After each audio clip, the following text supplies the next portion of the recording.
দুপুরে আমি যখন নির্বাচনী প্রচার চালাচ্ছিলাম আমাকেও আক্রমণ করেছিলেন, ভয়ানক আক্রমণ। কি দিয়ে জানেন? নরম ফুলের নরম পাপড়ি দিয়ে আক্রমণ করেছিলেন, শাঁখ বাজিয়েছিলেন এবং তারা আমাকে আহ্বান করে দিয়েছিলেন। কেউ এখানে বিজেপির মানুষরা, বিজেপির সমর্থক কর্মী এবং সাধারণ মানুষ এইভাবে দলে দলীয় উপদলীয় বন্ধনে বিভক্ত হয়ে তাদের প্রার্থীকে মারতে আসেনি, বরং তাদের প্রার্থীকে বরণ করে দিয়েছিল। এই হচ্ছে তৃণমূলের সঙ্গে বিজেপির কালচারের তফাৎ। তৃণমূলের তো কোনো কালচার নেই, তারা আনকালচার, অর্ধশিক্ষিত মানুষ।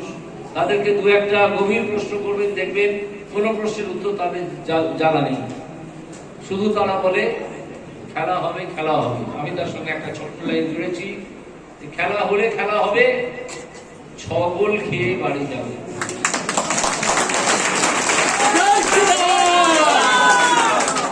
আপনারা এটা বলে দেবেন, একটি ডেঙ্গু ছোকরা এখানে প্রচার করতে এসছে, প্রার্থীও হয়েছে, তাকে পাল্টা দিয়ে দেবেন যে খেলা হলে খেলা হবে, ছগল খেয়ে বাড়ি যাবে।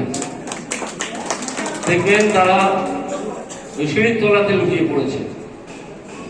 বিশেষ আর কিছু বলবো না, আমার বক্তব্য দীর্ঘায়িত করবো না। আমাকে একটি কথা মনে করিয়ে দিলেন উনি, সেটা হচ্ছে এখানে এমএলএ তিনি একটু সন্ত্রাস করার চেষ্টা করছেন।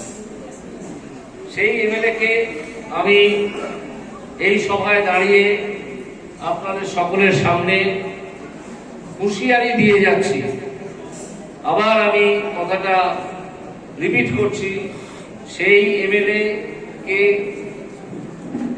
আমি হুঁশিয়ারি দিয়ে যাচ্ছি যে আপনি যদি দুর্বৃত্তপনা বন্ধ না করেন, যদি সন্ত্রাস সৃষ্টি বন্ধ না করেন, তাহলে আপনার দিন কিন্তু ঘনিয়ে এসেছে। আমি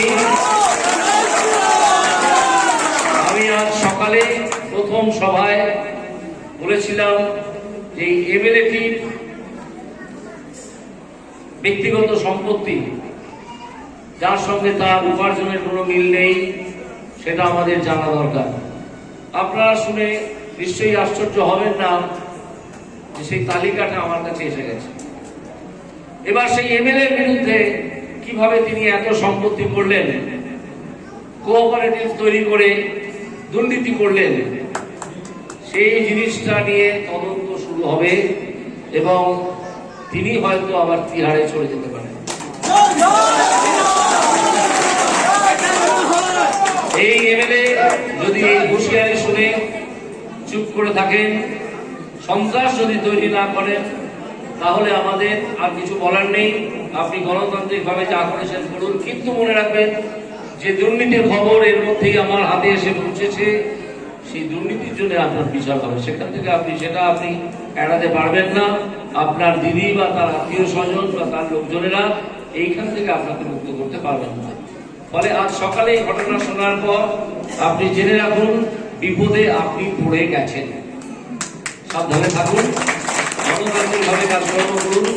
যদি বিন্দু মাত্র সন্ত্রাসের কথা আমি শুনি, তাহলে সেই সন্ত্রাসকে কিভাবে মোকাবিলা করতে হয় আইনি মতে সে আমরা জানি।